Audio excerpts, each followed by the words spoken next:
अस्सलाम वालेकुम व्यूअर्स। अगर आप एक कंपनी रन कर रहे हैं या आप किसी कंपनी में काम करते हैं तो आपको अंदाज़ा होगा कि रिसेंटली पिछले 6 महीनों में कंपनीज़ को SCCP की तरफ से नोटिस आए हैं कि वो अल्टीमेट बेनिफिशियल ओनर्स यानी UBO इंफॉर्मेशन जो है वो शेयर करें SCCP के साथ, और अगर ये शेयर नहीं करेंगे तो उनको पेनल्टी पे करनी पड़ेगी और इसकी सज़ा होगी। तो आइए देखते हैं जी कि अल्टीमेट बेनिफिशियल ओनरशिप क्या है और इसकी ज़रूरत क्यों पेश आई और इसको कैसे कंप्लाई किया जा सकता है, और relevant provisions of the companies act और रेगुलेशंस क्या हैं। तो stay with me till and, क्योंकि बड़ा इंपॉर्टेंट है और इसकी कंप्लायंस बहुत ज़रूरी है।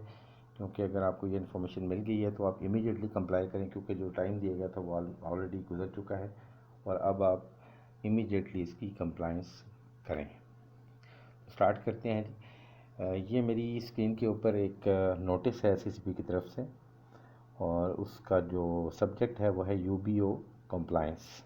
उसमें उन्होंने कहा है, as you are aware that the companies which meet the criteria as provided in section 123A of the Companies Act 2017 were required to identify and obtain ultimate beneficial owners यानी UBOs information within 3 months from the date of coming into force section 123A of the Companies Act 2017, that is 27th of August 2020। यानी कि ये जो law आया था ये 27 अगस्त 2020 को आया था, तो उसके 3 महीने के अंदर अंदर ये कंप्लायंस करनी चाहिए थी।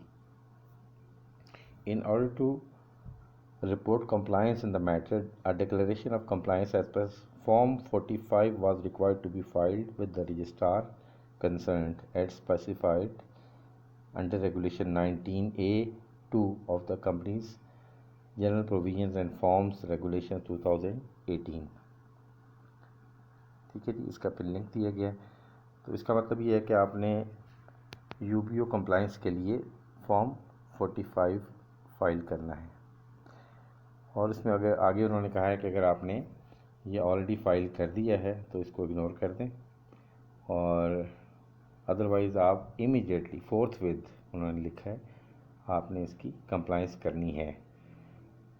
Fehling which penal proceedings as provided in subsection 3 of the section 123 of the act shall be initiated against the company and its management। ठीक है जी, और उसमें इन्होंने फर्दर डिटेल्स दी हैं कि जी लिंक्स क्या हैं इसके। अब आपको मैं सबसे पहले ये बताता हूँ कि 123A सेक्शन जो है कंपनीज एक्ट 2017 का वो क्या है। तो ये आप देख सकते हैं कि 123A record of ultimate beneficial owner. ठीक है, ये कहता है a company shall maintain information of its ultimate beneficial owners in such form and manner within such period and obtain such declaration from its members as may be specified। और इसमें explanation दी है, for the purpose of this section the term ultimate beneficial owner means natural persons who ultimately own or control a company whether directly or indirectly through such percentage of shares or voting rights or by exercising effective control in that company through such other means as may be specified। अब मैं आपको बताता हूँ कि ये section ये कह रहा है कि हर कंपनी ने एक इंफॉर्मेशन मेंटेन करनी है अल्टीमेट बेनिफिशियल ओनर्स के बारे में, और उस फॉर्म में मेंटेन करनी है जिस फॉर्म में आपको प्रेस्क्राइब किया जाएगा। और उसमें मैं कहा जी अल्टीमेट बेनिफिशियल ओनर्स क्या कौन होते हैं, वो नेचुरल पर्सनस होते हैं जो कि अल्टीमेटली किसी कंपनी को कंट्रोल करते हैं या उनके शेयर्स होल्ड करते हैं किसी भी परसेंटेज में।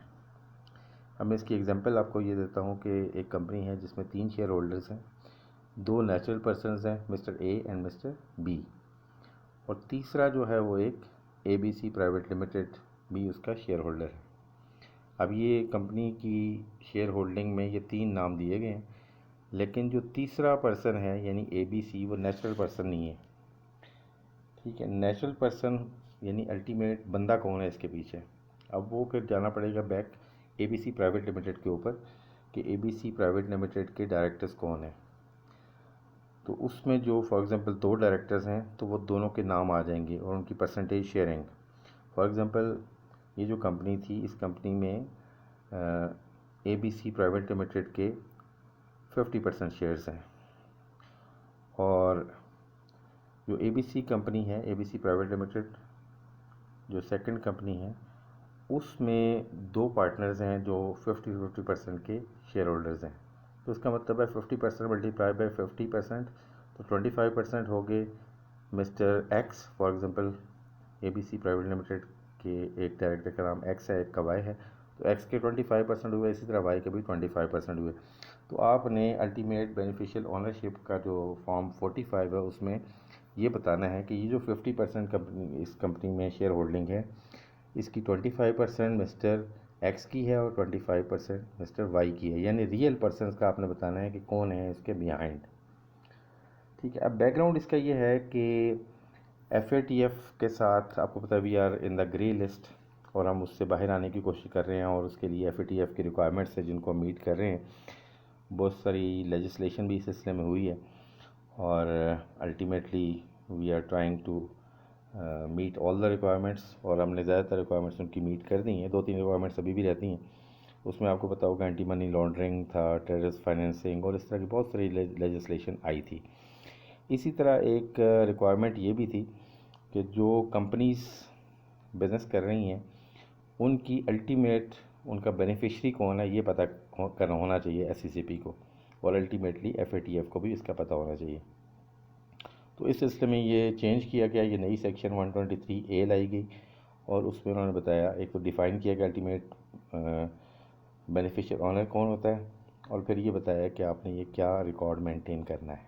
ठीक है, इसकी सब सेक्शन 2 जो है 123A की, वो कहती है every company shall in such form and manner as may be specified maintain a register of its ultimate beneficial owners and shall timely record their accurate and updated particulars including any change therein, and provide a declaration to such effect to the registrar, and where any government is a member of a company, such particulars of relevant government shall be entered in the register of ultimate beneficial owners in the specified manner। तो इसका मतलब ये है कि हर company ने एक register maintain करना है, register of ultimate beneficial owners, और वो हर वक्त उनके पास अपडेटेड रिकॉर्ड होना चाहिए कि इसके अल्टीमेट बेनिफिशियल ओनर्स कौन हैं। ठीक है, और अगर उसमें कोई चेंज आती है तो उस चेंज को भी उसी वक्त रिकॉर्ड करना है, और ये इंफॉर्मेशन रजिस्ट्रार ऑफ कंपनीज़ को प्रोवाइड करनी है। और अगर किसी कंपनी में गवर्नमेंट अगर शेयर होल्डर है तो वो कौन सी गवर्नमेंट है, प्रोविंशियल गवर्नमेंट है, फेडरल गवर्नमेंट है, या कौन सा इदारा है, तो उसका भी आपने रजिस्टर मेंटेन करना है, और ये इन्फॉर्मेशन प्रोवाइड करनी है जिस फॉर्मेट में SCCP कहेगा उस फॉर्मेट में। तो फॉर्मेट अब दे दिए गए मैंने आपको, जैसे कहा कि फॉर्म 45। एनी कंट्रावेंशन टू, अब वो जो मैं बात कर रहा था कि अगर आप कंप्लाई नहीं करेंगे तो आपके ख़िलाफ़ प्रोसीडिंग्स होंगी, पीनल प्रोसीडिंग्स, तो वो क्या हैं, ये सब सेक्शन 3 कह रहा है। एनी कंट्रावेंशन और default in complying with the requirements of this section shall be liable in case of director or officer of company or any other person to a penalty which may extend to 1 million rupees। Directors या officers of the company हैं या कोई और उसमें person है जो इसमें responsible है, तो ये 1 मिलियन रुपीज़ तक फ़ाइन हो सकता है, और कंपनी को जो पेनल्टी होगी टू अ पेनल्टी विच में एक्सटेंड टू 10 मिलियन रुपीज़, तो 10 मिलियन तक यानी 1 करोड़ तक की पेनल्टी हो सकती है। तो ये जो मैंने नोटिस आपसे शेयर किया था उस नोटिस में अल्टीमेट बेनिफिशियल ओनर क्या हैं, और उसकी कंप्लायंस क्या करनी है, क्या रजिस्टर मेंटेन करना है, और कैसे फाइलिंग करनी है, और उसमें पेनल्टीज़ क्या होंगी, ये मैंने आपसे शेयर किया।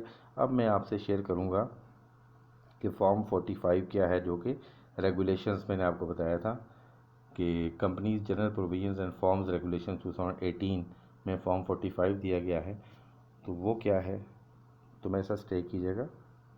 जी मैंने आपसे शेयर किया था companies general provisions and forms regulation 2018, उसमें जो चेंजेस की गई हैं उसमें फॉर्म 42 है जिसमें notice to members for providing pattern और particulars of ultimate beneficial owners, और उसमें यह है कि विद इन 3 मंथ्स, जैसे मैंने आपसे डिस्कस किया था, 3 महीने इस अमेंडमेंट यानी कि जो कि पूरे होते हैं 18 सितंबर 2020 तक, वहाँ तक हर कंपनी ने प्रोवाइड करना था। ठीक है, और ये हर कंपनी के लिए ज़रूरी था। और उसमें यह है कि जी इसमें क्या रिपोर्टिंग इंस्ट्रक्शंस क्या हैं जी। Every member who holds at least 25% of shares और voting rights in the company and will be reported to the company. अब उसमें हर उसका डायरेक्टर के बारे में इंफॉर्मेशन देनी है, हर मेंबर के बारे में जो कि 25% शेयर्स जिसके पास हैं या 25% से ज़्यादा हैं, या वोटिंग राइट्स 25% के हैं या उससे ज़्यादा हैं, और ये कंपनी को वो रिपोर्ट करेगा। और देन फॉर्म 43 दिया गया डिक्लेरेशन बाय मेंबर। फिर मेंबर जो है वो इस फॉर्म 43 के ऊपर फिल करके भेजेगा कंपनी को declaration of ultimate beneficial ownership. ठीक है, और ये with in 14 days of the notice, ये जो फॉर्म 42 में नोटिस मैंने कहा था उसके 14 दिन के अंदर अंदर उसको इन्फॉर्मेशन प्रोवाइड करनी पड़ेगी। ठीक है, ये कंपनी को देगा ये इन्फॉर्मेशन। फॉर्म 44 है declaration by member about change of ultimate beneficial owner और पर्टिकुलर्स द्वारा। अगर कोई चेंज होती है बेनिफिशियल ओनरशिप में तो वो फॉर्म 44 फिल किया जाएगा उसमें, और with in 14 days of the change, यानी जब भी चेंज होती है 14 दिन के अंदर अंदर ये कंपनी को इन्फॉर्म करना पड़ेगा। उसके बाद जो मैं बात कर रहा था form 45 declaration of compliance with the provisions of section 123A of the companies act 2017। तो अब कंपनी के पास इंफॉर्मेशन मेंबर्स की तरफ से आ गई, तो फॉर्म 45 फिल करेगी कंपनी और सबमिट करेगी रजिस्ट्रार को। तो ये with in 15 days of the receipt of declaration received under section 119A sub regulation 2 और 3, that is form 43 या 44। तो 43 है या चेंज की सूरत में 44 है, जो भी फॉर्म उसको रिसीव हुआ विद इन 15 डेज वो रजिस्ट्रार को फॉर्म 45 फिल करके सबमिट करेगी। तो ये सबमिट करना ज़रूरी है, अदरवाइज़ फिर वो जो मैंने पेनल्टीज़ आपसे शेयर की हैं वो अप्लाई हो सकती हैं। तो तमाम जो कंपनीज़ हैं या उनके जो डायरेक्टर्स हैं उनसे उनको ये ज़ोर दिया जाता है कि वो अपनी ये इन्फॉर्मेशन अल्टीमेट बेनिफिशियल ओनर्स की प्रोवाइड करें SECP रजिस्ट्रार को इमीडिएटली, ताकि वो पेनल्टी से बच सकें। उम्मीद है कि हमारी आज की वीडियो आपको पसंद आई होगी। वीडियो को लाइक कर दीजिएगा, और अगर आपने अभी तक मेरे चैनल को सब्सक्राइब नहीं किया तो चैनल को सब्सक्राइब कर दीजिएगा, और अपने वैल्यूएबल कमेंट्स ज़रूर दीजिएगा। तो इंशाल्लाह हाज़िर होते हैं एक नई वीडियो के साथ। इजाज़त दीजिएगा जी। अल्लाह हाफ़िज़। अस्सलाम वालेकुम रहमतुल्लाहि व बरकातुहू।